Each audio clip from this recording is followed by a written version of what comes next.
Parents laughed, said my sister would just stay at my place a while. I stood and said, "Funny, I haven't lived there for 6 weeks." Mom's voice trembled. "Wait, then. Where exactly have you been staying?"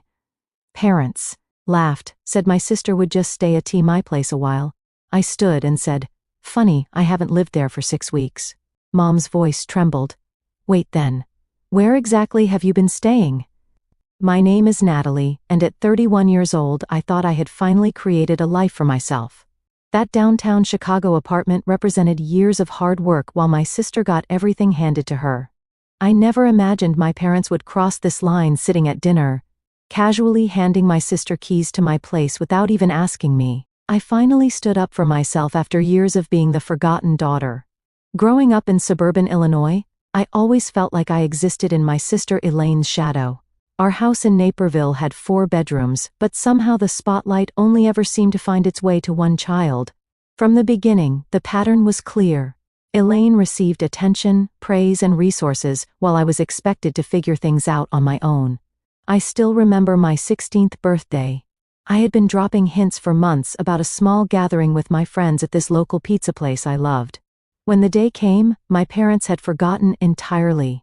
My mother was busy driving Elaine, then 11, to her dance recital. My father was working late.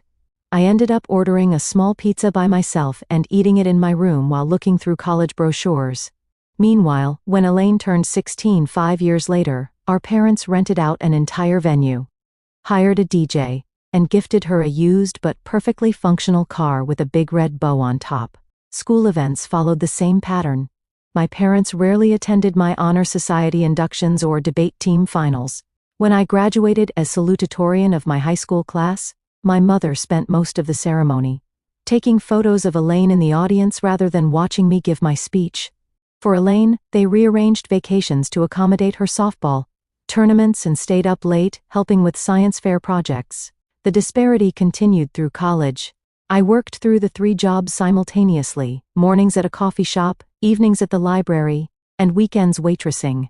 Every dollar went toward my education at Northwestern University, where I studied marketing with a minor in digital media. My parents contributed what they called what they could afford, which amounted to about $500 per semester, not enough for books, let alone tuition. Meanwhile, Elaine attended the University of Chicago with full parental support. She still graduated with no student loans thanks to our parents covering everything. When she struggled with classes, my father hired tutors. When she wanted to live off campus, they paid her security deposit and rent. After graduating, I landed an entry-level position at a digital marketing firm in downtown Chicago. The salary was modest, but I budgeted meticulously, living with 3 roommates in a cramped apartment far from the office.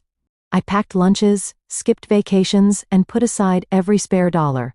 After 3 years of promotions and side gigs managing social media for small businesses, I finally saved enough for a down payment on a small 1-bedroom apartment in River North. That apartment meant everything to me. 900 square feet of hardwood floors, exposed brick, and windows that caught the morning light just right. The kitchen was barely big enough for a table, but I bought a beautiful, second-hand island that served as both workspace and dining area. Every piece of furniture represented careful selection and saving. The gray sectional couch took 6 months of overtime to afford. The bedroom set came from 4 different thrift stores, painstakingly refinished on weekends. Nothing matched perfectly, but everything was intentionally chosen. Just before all this family drama started, I had gone through a painful breakup with Thomas, my boyfriend of 2 years. We met at a marketing conference and had what I thought was a solid relationship. He was creative, ambitious, and seemed to understand my complicated family dynamics. Then one evening over dinner, he casually mentioned he had accepted a job in Seattle without discussing it with me. When I expressed shock, he seemed genuinely surprised that I might have wanted input on a decision that would effectively end our relationship. The breakup left me questioning my judgment and feeling particularly vulnerable. Despite the unequal treatment, I maintained a surface-level relationship with my family. I called my mother weekly. I sent birthday and holiday gifts. I attended Sunday dinners once a month, driving 40 minutes each way to sit at the table, where conversation inevitably centered around Elaine, latest drama, or accomplishment. I smiled and nodded through stories about my sister's third attempt at graduate school or her newest boyfriend. I helped clear the table while my mother fussed over whether Elaine was eating enough. I hugged everyone goodbye while making mental calculations about how many weeks I could reasonably avoid the next dinner. These dinners were performances where I played the role of supportive daughter and sister while keeping my true feelings locked inside. I learned early that expressing hurt or resentment only led to being labeled too sensitive or jealous. So I built walls around my heart and learned to keep conversations superficial. My real life, my friendships, my struggles, my achievements, all remained carefully separate from my family life. The apartment was my sanctuary from all of this, my proof that I could create something beautiful entirely on my own. Elaine pattern of instability became impossible to ignore as we entered our 20s and 30s. While I built a steady career path with consistent promotions and growing responsibilities, my sister bounced between jobs like a pinball. She worked as a barista for 3 months before quitting because the early hours disrupted her creative energy. She lasted 6 weeks at an administrative position because her supervisor just did not understand her process.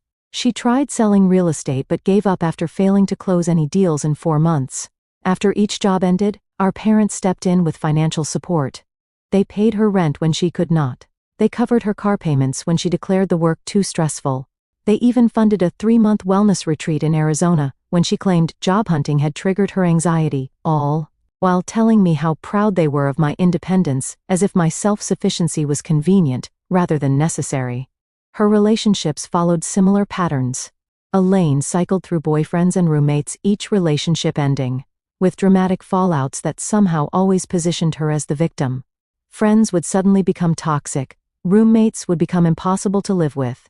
Each time our parents would console her, offer advice, and ultimately financial assistance. About 8 months ago, I started noticing concerning patterns regarding my apartment. The first incident happened after I invited Elaine over for dinner. As I was cooking, she wandered around opening closets and checking out my storage solutions. Her comments seemed innocent enough.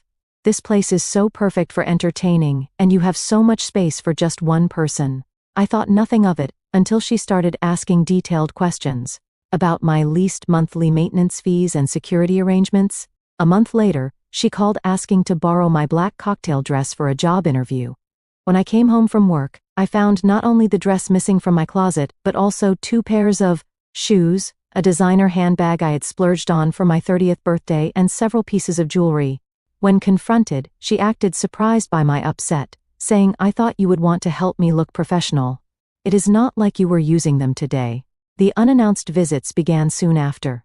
I would come home to find Elaine sitting on my couch, having been let in by the doorman who recognized her as my sister. She would wave off my surprise with comments like I was in the neighborhood or I needed some sister time. These visits always ended with her asking to borrow something, money for an emergency car repair, my laptop because hers was acting weird, or my credit card because she had left her wallet at home.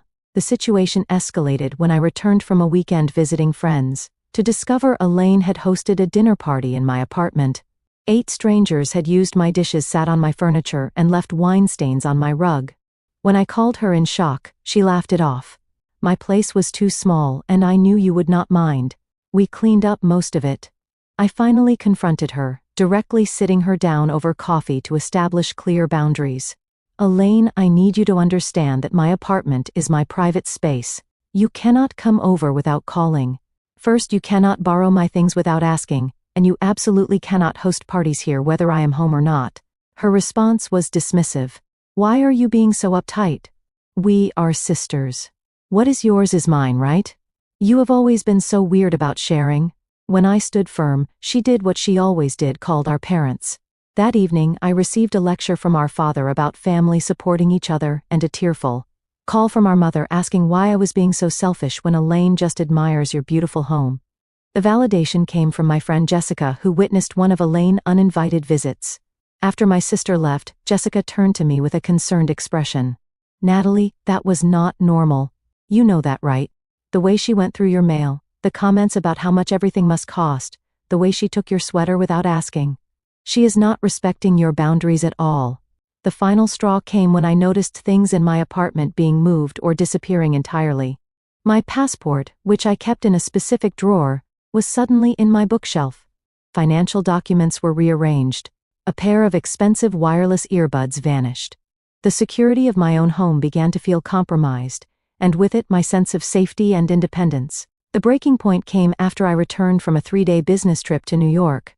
I had been presenting our agency's campaign to a major potential client, and the meetings had gone exceptionally well. My boss had hinted at a possible promotion if we landed the account, and I was riding a wave of professional accomplishment as I unlocked my apartment door. That feeling evaporated instantly. My neat, organized space looked like it had been hit by a small hurricane. Empty wine bottles lined the kitchen counter. Takeout containers spilled from the overflowing mold. My couch pillows were strewn across the floor, and an unfamiliar jacket hung over my dining chair. As I moved through the apartment and growing horror, the violations multiplied. Multiple towels lay damp on my bathroom floor. My expensive face creams and serums had been used, caps left off. Contents significantly diminished. The guest bedding I kept in the hallway closet was rumpled on the couch, along with several blankets I did not recognize. The most painful discovery waited in my bedroom. My journal, which I kept in my nightstand drawer, lay open on the bed, pages visibly turned and creased. Next to it sat a wine glass with a lipstick smudge that matched the shade my sister typically wore. The invasion of this most private space, the words I had written about my feelings, my therapy journey, my deepest insecurities, was breathtaking in its violation. I called Elaine immediately, my hands shaking with anger I rarely allowed myself to feel. When she answered with a casual, "Hey sis," I could barely form coherent sentences. "My apartment. You were in my apartment, with people. You read my journal." Her response was so predictable it would have been comical in any other circumstance. "Oh, that. Yeah, I needed a break from my roommates. They have been super annoying lately, having loud sex and smoking inside. I just needed somewhere quiet to crash for a couple nights." "A couple nights? How long were you here? Who else was here?" My voice had risen to a shout. "Just a few friends. And only for like 3 nights, maybe 4. We cleaned up." The blatant lie in anything. "You went through my personal things. You read my private journal. You had strangers sleeping in my home without my knowledge or permission." Her voice immediately shifted to the wounded, tearful tone she used whenever confronted with consequences. "Why are you yelling at me? I was in a really bad place emotionally. My roommate situation is toxic, and I just needed my big sister. I thought you would understand. I thought you would want to help me." Before I could respond, my phone beeped with an incoming call from our mother. Of course, right on cue. I declined it, but seconds later Elaine said Mom wants us both at dinner tomorrow night. She says it is important. The emergency family dinner the next evening had all the elements of a carefully orchestrated intervention. Except I was the one being intervened upon, rather than the person who had violated boundaries. My parents' house looked exactly as it always had, family photos dominated by Elaine achievements, furniture arranged to showcase my mother, his collection of porcelain figurines, the faint smell of my father's pipe tobacco despite his doctor's orders to quit years ago. The tension was palpable as we sat down to my mother's pot roast. My father cleared his throat several times, a sure sign he was preparing for what he considered a serious conversation. My mother fluttered around, refilling water glasses no one had drunk from and rearranging serving dishes that needed no adjustment. After a painfully silent 15 minutes of eating, my father put down his fork with deliberate precision. "Your sister has had some challenges recently," he began, as though Elaine were not sitting directly across from me studying her plate. "Her landlord has been completely unreasonable." My mother jumped in. "Completely unreasonable, raising the rent with no warning." "There was warning," Elaine mumbled, "2 months ago." I remained silent, already seeing where this was heading. My father continued, "The point is, your sister needs some temporary assistance. We have always taught you girls that family helps family." "Family helps family," my mother echoed, reaching over to squeeze Elaine's hand. "And we know you have that lovely apartment with plenty of space." Elaine was evicted. I stated flatly, "That is what this is about, is not it? She did not pay her rent again, and now she has nowhere to go." My parents exchanged glances. My mother's lips tightened into a thin line. "It is not an eviction if you leave voluntarily before it gets to that point. We gave her the money for rent." My father added, a note of confusion entering his voice for the first time last month. "And the month before Elaine suddenly became very interested in rearranging the peas on her plate. "So what exactly are you asking me?" I knew the answer, but I wanted them to say it explicitly. "We think it would be best if Elaine stayed with you for a little while," my mother said, her voice taking on the syrupy sweetness she used when trying to manipulate a situation, "just until she finds a new place. A few months at most." "Absolutely not." The firmness in my voice surprised even me. "Natalie," my father said, his tone hardening, "your sister needs help. This is what family does." "No, this is what our family does for Elaine. When I needed help with college tuition, I got a third job. When I needed a place to live, I found roommates and worked overtime. When I wanted to buy an apartment, I saved for years." "That is different," my mother interjected. "You have always been so independent, so capable." And that became the excuse for giving me nothing, while giving her everything. I said the words I had swallowed for years finally spilling out. "I am not letting her move into my home. Not for a day, not for a week, certainly not for months. You have 2 bedrooms. My father argued, his face reddening. "I have 1 bedroom and a home office that I need for my job, and even if I had 10 bedrooms, the answer would still be no. Elaine does not respect boundaries. She has proven that repeatedly." "Oh, boundaries," my mother said dismissively, waving her hand, as if swatting away an annoying fly. "You and your boundaries sisters should share and support each other." "Support goes both ways," I said. "When has Elaine ever supported me? When has she respected my privacy, or my possessions? When has she shown any concern for my feelings?" "You are being selfish," my father declared, playing his trump card, the accusation that had kept me in line for most of my life. "Your sister is family. So am I," I said, rising from the table, tears streaming down my face despite my best efforts to contain them, "but that has never seemed to matter to any of you." I drove home that night, with my hands gripping the steering wheel so tightly my knuckles turned white. Through the blur of tears, one thought crystallized with perfect clarity: nothing would ever change. I would always be the responsible one expected to sacrifice for Elaine. I would always be the daughter whose needs came second. I would always be giving pieces of myself away, until there was nothing left, unless I changed the pattern myself. That night in my apartment, surrounded by the evidence of my sister's disregard for my space and belongings, I finally broke down completely. The sobs that tore through me came from somewhere deep in primal, years of suppressed hurt and anger finally finding release. I curled into a ball on my couch, clutching a pillow to my chest as though it could somehow protect me from the pain radiating through my body. When the storm of tears finally subsided, I felt hollow but oddly clear-headed. This space, which I had created as my sanctuary, no longer felt safe. The knowledge that my sister had been here, looking through my things, reading my private thoughts, inviting strangers to use my belongings, it had contaminated everything. The apartment no longer felt like mine. At 1 in the morning, I called Taylor, my best friend since college. She answered on the 3rd ring, her voice thick with sleep. "Nat, are you okay?" The whole story poured out of me, a jumbled, tear-stained account of the apartment invasion, the family dinner, the lifetime of being overlooked and undervalued.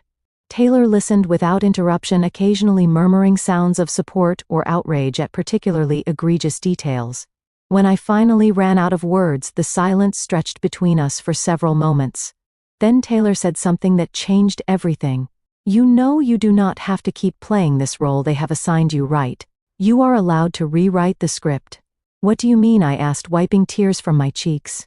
"I mean that you have spent your entire life trying to earn approval from people who are constitutionally incapable of giving it to you. Your parents have shown you exactly who they are and how they value you. Believe them, and make decisions accordingly." The truth of her words resonated in my chest. "So what do I do?" "If it were me," Taylor said carefully, "I would consider what my life would look like if I prioritized my own well-being over their expectations. Maybe that means moving somewhere they do not know about. Maybe it means strict boundaries about when and how you interact with them. Maybe it means therapy to work through the lifetime of being the less favored child. All of the above," I whispered, a plan already forming in my mind. The next morning, I called in sick to work for the first time in 3 years. Instead of going to the office, I spent the day researching apartments in neighborhoods far from River North. By afternoon, I had scheduled viewings of 5 different places. The following day, I saw all 5 and fell in love with the last one. A fourth-floor walk-up in Wicker Park with creaky wooden floors, a tiny but updated kitchen and windows that looked out on a courtyard filled with trees. It was smaller than my current place and considerably less polished, but it had character, and most importantly, no one in my family knew about it. I signed the lease that same day, putting down the security deposit and first month's rent from my emergency savings. The landlord, an older woman named Harriet who lived on the first floor, seemed delighted to have a quiet professional as a tenant. "When can you move in?" she asked as we completed the paperwork. "As soon as possible," I told her. Would this weekend work? With the new apartment secured, my plan took shape with surprising speed. I opened a new bank account at a credit union across town from my usual bank, transferring half my savings immediately. I set up mail forwarding to a post office box rather than directly to the new apartment. I began bringing small boxes of my most treasured possessions to work with me, then dropping them at the new place on my way home. I decided to leave most of the furniture behind: the couch, the dining table, the bed frame. All of it felt tainted by what had happened. Only my grandmother's antique reading chair, a few cherished books, my most beloved kitchen items, and my clothes made the journey to Wicker Park. The rest I would deal with later. Setting up the new apartment became a kind of therapy. Each item I brought was carefully considered. Did it bring me joy? Did it serve a purpose? Was it free from negative associations? The resulting space was minimalist but deeply personal. I splurged on new bedding, a soft duvet in shades of blue and green that reminded me of the ocean. I hung plants in the windows and photographs of friends on the walls. I bought a second-hand desk that fit perfectly in the alcove by the window, creating a workspace that felt both productive and peaceful. As the new place took shape, I felt a weight lifting from my shoulders. For the first time in my adult life, I had created a space that was completely unknown to my family. A sanctuary in the truest sense of the word. The practical aspects of my disappearing act required careful planning. I changed the passwords on all my accounts. I spoke with my supervisor at work, explaining in vague terms that I was dealing with a family situation and needed to update my contact information. I arranged for packages to be delivered to an Amazon locker rather than to either apartment. I told only 3 people my new address: Taylor, Jessica, and my therapist, whom I had started seeing weekly. During the 6-week transition period, I maintained minimal contact with my family. I responded to texts with brief, uninformative replies. I deflected questions about getting together. I pleaded work deadlines when pressured about Sunday dinners. When my mother called, I kept conversations short and revealed nothing of substance. To anyone paying close attention, my withdrawal would have been obvious, but my family had never paid close attention to me unless they needed something. The new apartment quickly became more than just a living space. It became the headquarters for my emotional and psychological rebirth. Without the constant anxiety of unexpected visits or violations of my privacy, I found myself relaxing in ways I had not experienced before. I slept more soundly. I experimented with cooking elaborate meals, just for the pleasure of it. I invited friends over without worrying about what they might report back to my family. Taylor visited, often bringing housewarming gifts and takeout dinner. "You look different," she observed one evening as we shared Thai food. On cushions on the floor, my new dining table still on back order. "More peaceful." "I feel different," I admitted. "Like I can finally breathe." In therapy, I worked through the complex emotions surrounding my family dynamics. The grief of never being the favorite child. The anger at years of unequal treatment. The guilt that still occasionally surfaced when I thought about my secret life. Dr. Reeves helped me understand that boundaries were not just healthy but necessary, and that my parents' inability to respect mine was their failure, not mine. Families operate according to unspoken rules and assigned roles, she explained during one session. You were assigned the role of the self-sufficient one. The one who needs nothing. That worked for the family system, but it did not work for you.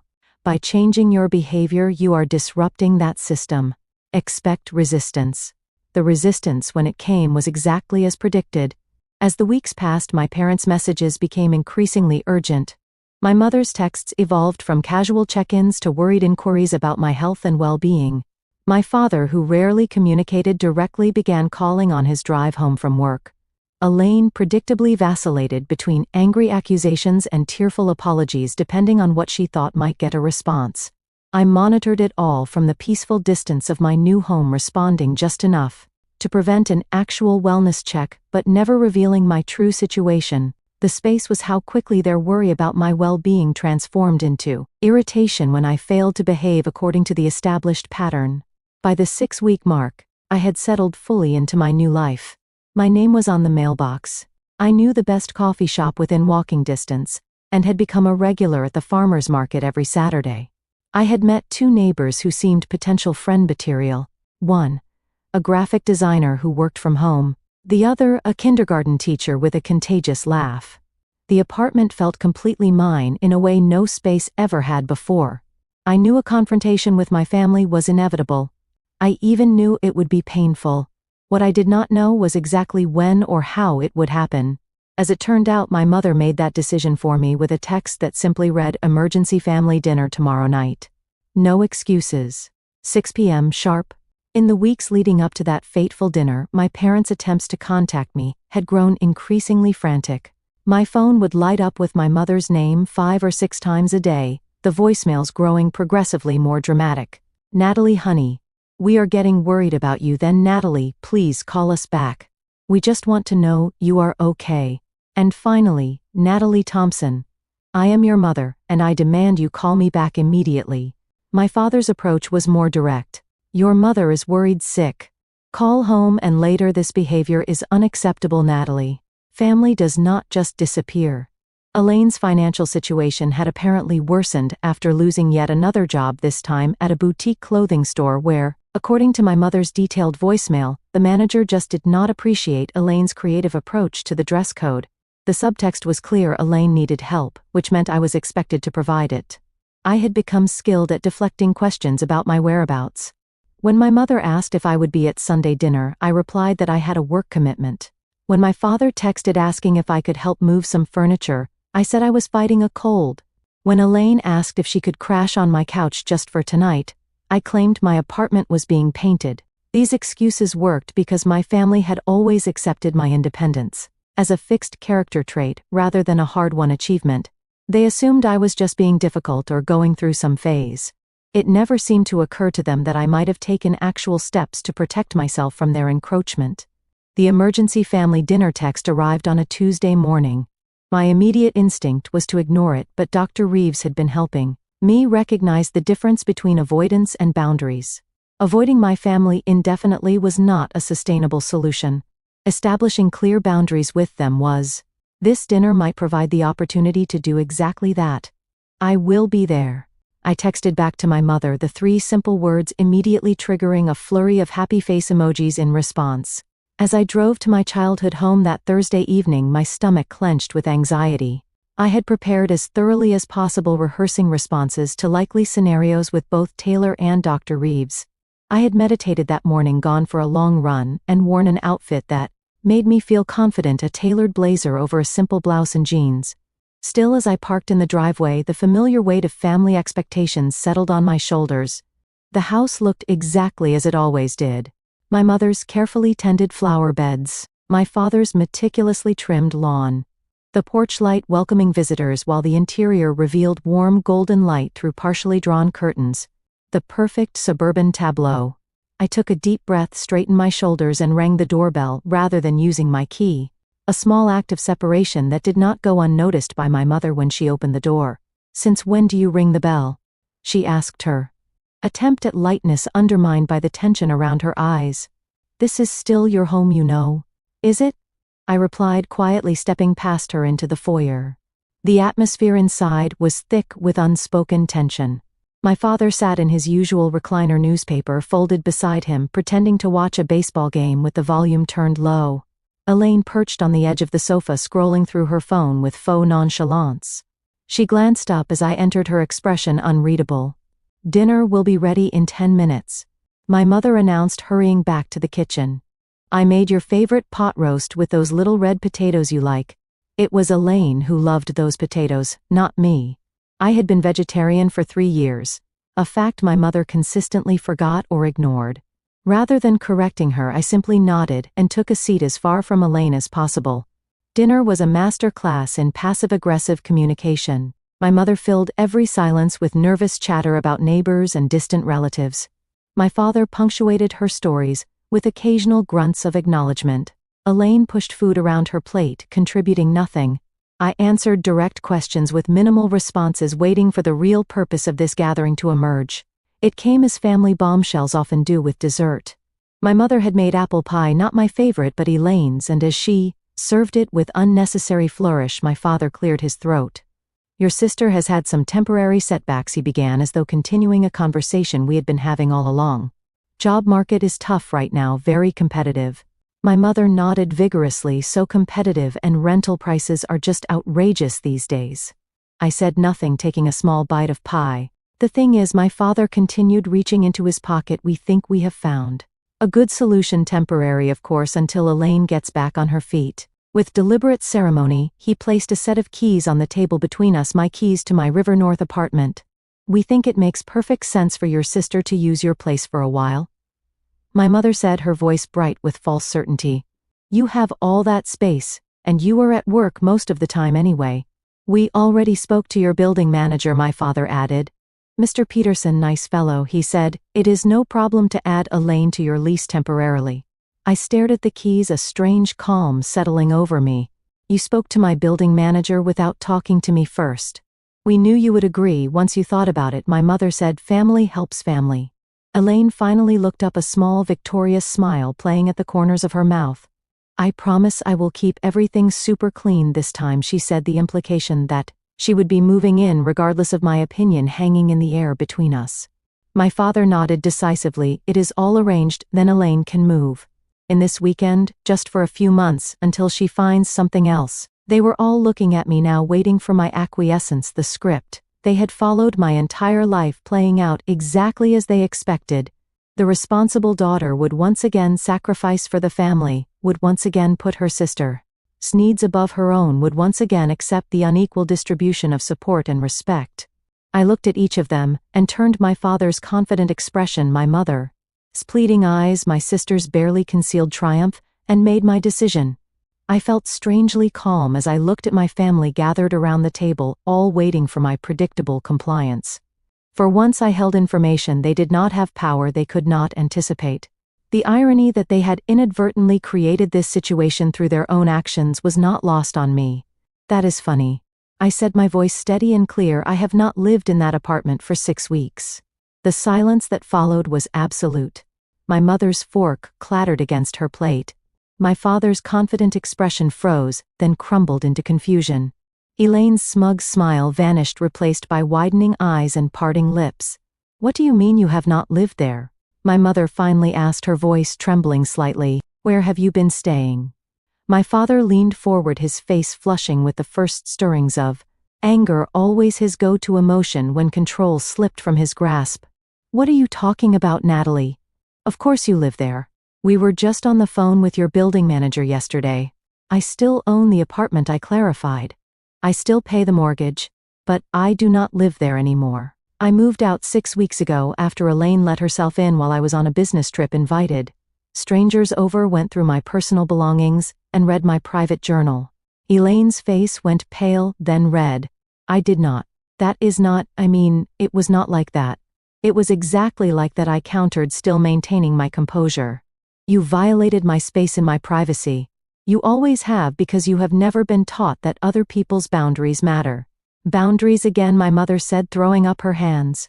"You and these boundaries." "We are family, Natalie. Family does not have boundaries."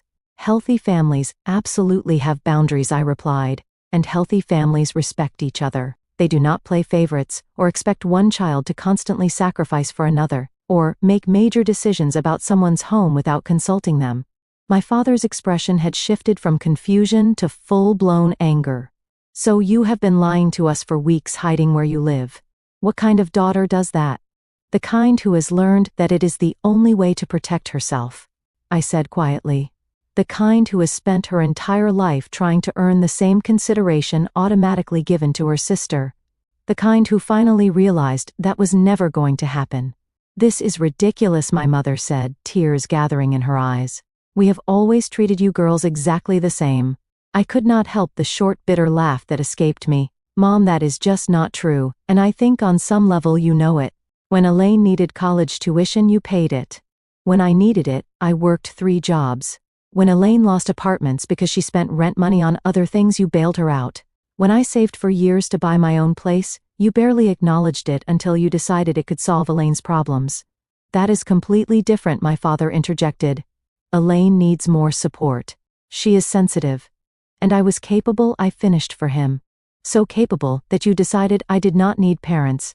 Just occasional observers who stepped in only when they needed something from me. Elaine had been unusually quiet, but now she spoke up, her voice taking on the wounded tone that had always worked so effectively. Where am I supposed to go now? I have nowhere to live. That is not my problem, I said, surprised at how easily the words came. It has never been my problem, but somehow it always became my problem. Not anymore. You cannot just abandon your sister, my mother gasped. Where are you living? We need to know where you are. No, you do not, I said firmly.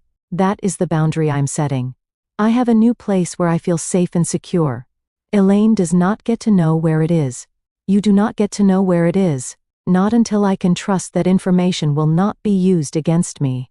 Against you, my father scoffed. We are your parents, not your enemies.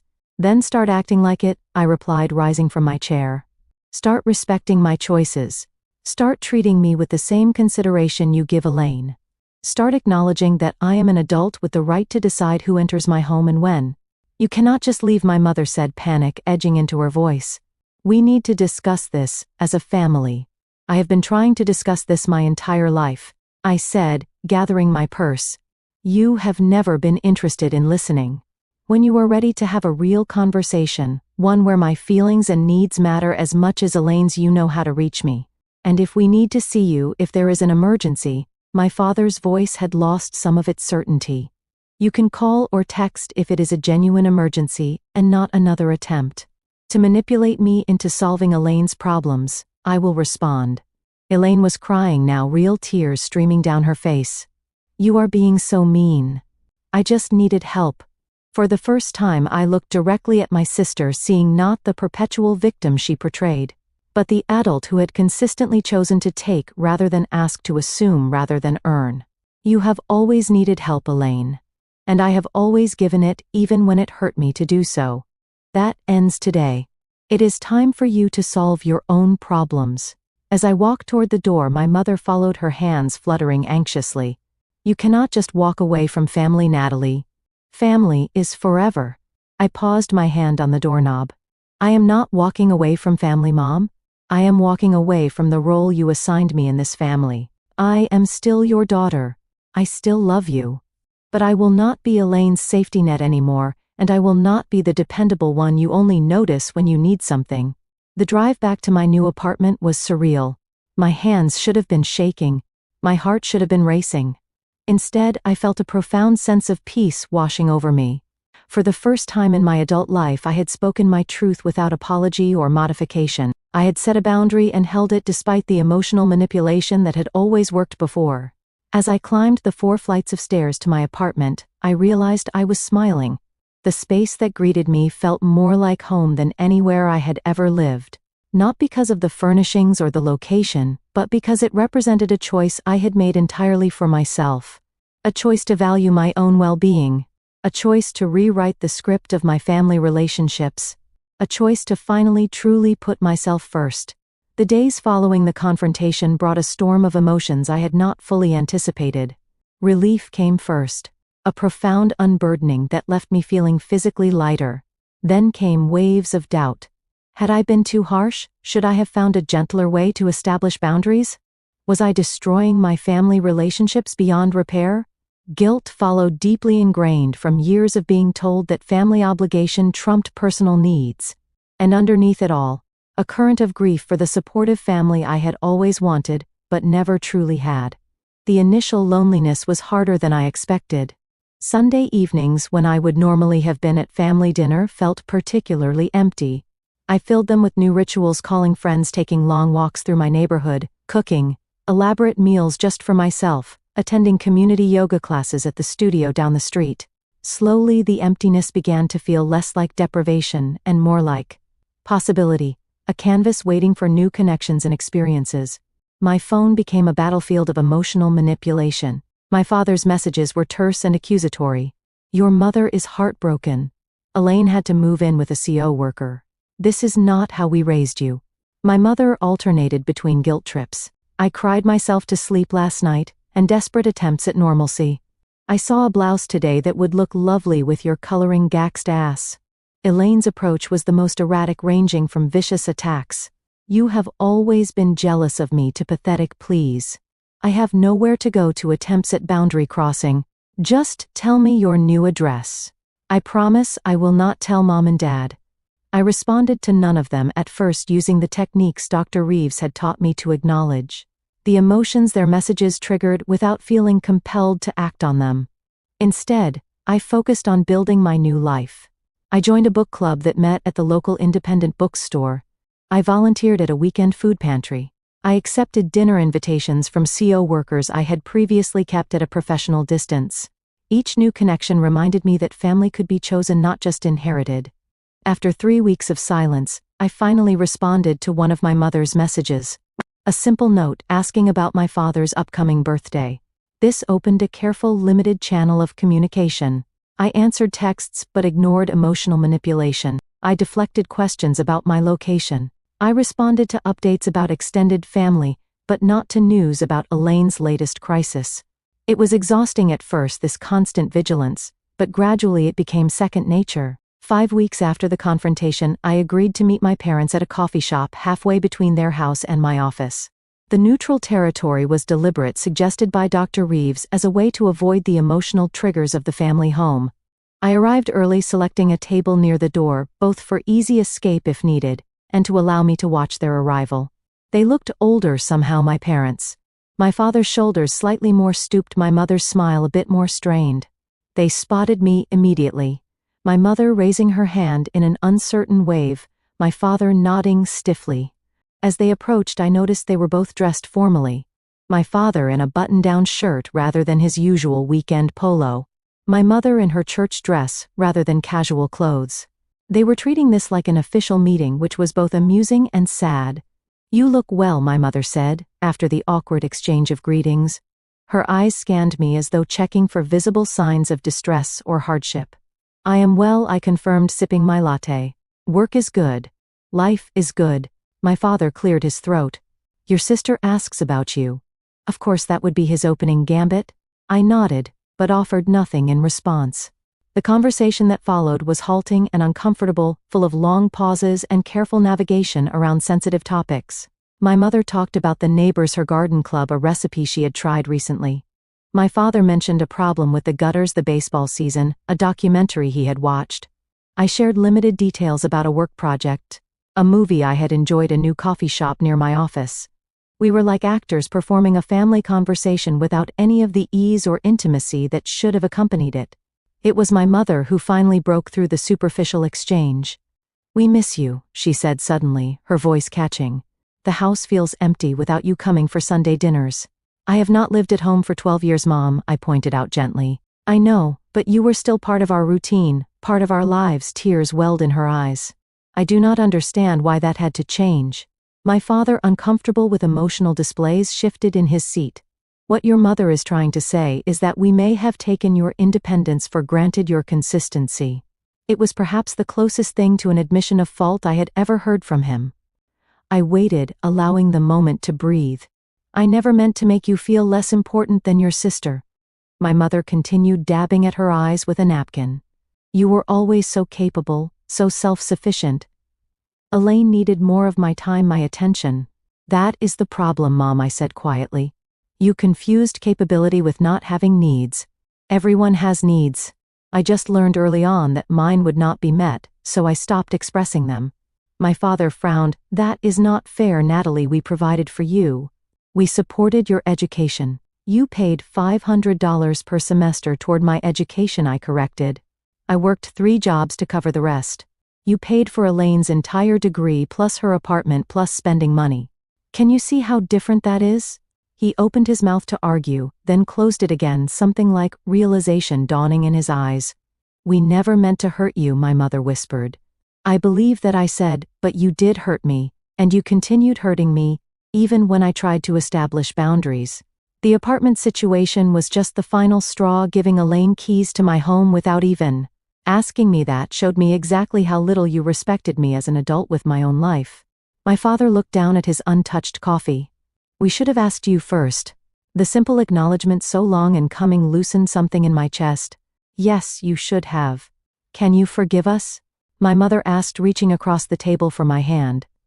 I let her take it, but my response was measured. Forgiveness is a process, not an event. I am working on it, but rebuilding trust will take time and consistent effort from all of us.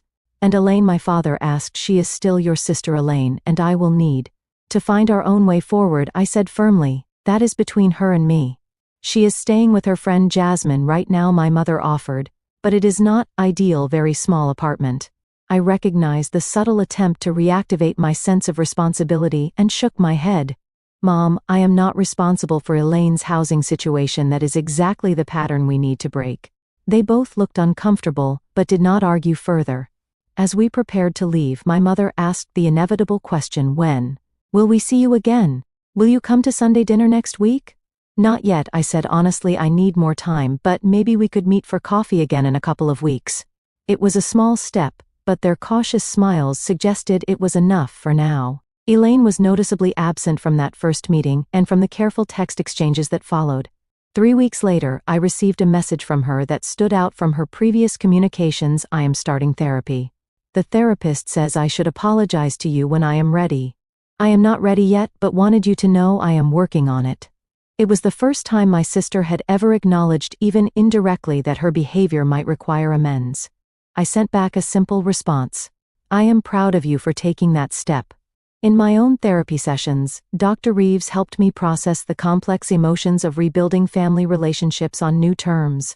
What you are doing is incredibly difficult, she acknowledged. You are not just changing your own behavior. You are asking an entire family system to change patterns established over decades. There will be backsliding. There, particularly when my mother began making cautious inquiries about my new address, or when my father hinted that family gatherings would be so much simpler if Elaine and I could just put the past behind us. Each time I gently but firmly redirected, reinforcing the boundaries I had established. Meanwhile, my life in Wicker Park flourished. I befriended Zoe, the kindergarten teacher from down the hall, who introduced me to her circle of friends. I joined a community garden on the block, tending to herbs and vegetables, in a small plot that connected me to neighbors of all ages. I accepted a promotion at work that acknowledged the quality of my contributions, rather than just my reliability. Most importantly, I developed a new relationship with myself. Without the constant drain of family expectations and boundary violations, I discovered interests and aspects of my personality that had been suppressed for years. I took a pottery class and found I had a natural aptitude for working with clay. I joined a hiking group that explored state parks within driving distance of Chicago. I began writing short stories, something I had enjoyed in college but abandoned in the demands of adult life. 6 months after that confrontation at my parents' dinner table, I invited them to meet me at a restaurant near my new apartment. It was a calculated risk bringing them into my neighborhood, but one that felt right. After dinner, I walked them to my building but did not invite them up the boundaries, still holding firm but softening enough to allow them this knowledge. It looks nice, my father said, studying the brick facade with approval. Good neighborhood. It is, I agreed. I am happy here. My mother squeezed my hand. That is what matters, honey, that you are happy. I smiled, recognizing the genuine sentiment behind her words. Our relationship was far from perfect, still imbalanced in many ways, still carrying the shadows of old patterns. But it was evolving, reshaping itself into something that might, with continued effort on all sides, eventually become healthy. As for Elaine, our reconciliation came more slowly. 3 months of therapy helped her recognize patterns in her own behavior, and she reached out with a genuine apology that acknowledged specific actions, rather than making vague excuses. We began with carefully structured interactions, coffee dates with clear start, and end times activities that did not involve my home or possessions. Slowly, cautiously, we began rebuilding a relationship based on mutual respect, rather than the dysfunctional dynamics of our childhood. The journey of setting boundaries and rebuilding family relationships on healthier terms is ongoing. There are still difficult conversations, still moments when old patterns threaten to reassert themselves. But I no longer feel responsible for everyone else's emotions and needs at the expense of my own.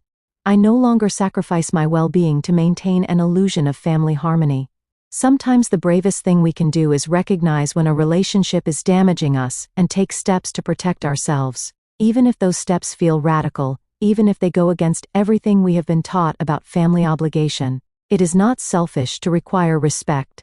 It is not wrong to establish boundaries, and sometimes the only way to truly love your family is to love yourself enough to change the dynamic entirely. Have you ever had to set difficult boundaries with family members who constantly cross them? Thanks for watching. Take care. Good luck.